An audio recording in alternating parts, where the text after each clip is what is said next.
Hi friends, welcome to YS stuff. இன்றைக்கி நம்ம ரசப்பொடி ஓகே இப்போ எப்படி பண்ணுறதுன்னு பார்க்கலாம்.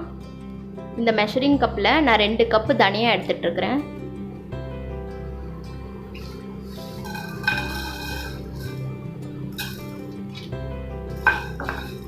தனியாக 2 கப் எடுத்துகிட்ருக்கிறேன். இதை நம்ம வெறும் ட்ரை ரோஸ்ட் பண்ணிக்கலாம். ரொம்ப வறுத்துக்காதீங்க. பொரியிற ஸ்டேஜ்லாம் கூட தேவையில்லை, சும்மா கை பொறுக்கிற அளவு இருந்ததுன்னா போதும்.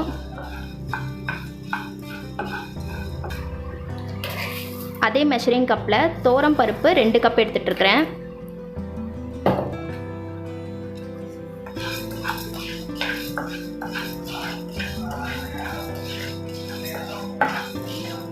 எல்லாமே லைட்டாக வறுத்துக்கோங்க, ரொம்ப பொரியணும்லாம் அவசியம் கிடையாது.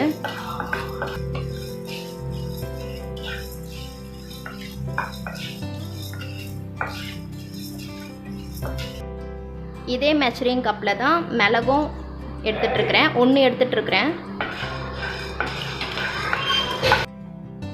சீரகம் எடுத்துக்கிறேன்.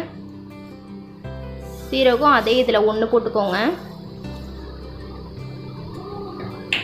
இதையும் ட்ரை ரோஸ்ட் பண்ணிக்கோங்க.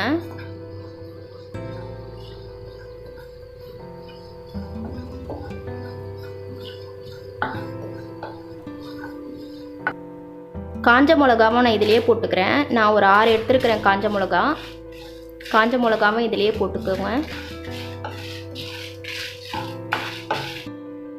எண்ணெய் ஊற்றிக்கோங்க. எண்ணெய் ஊற்றி பெருங்காயம் போட்டுக்கோங்க.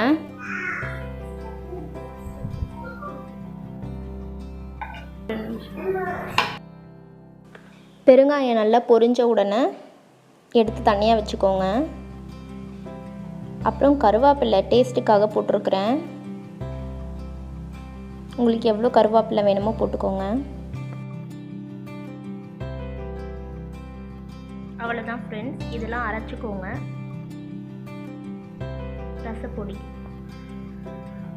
ரசப்பொடி ரெடி.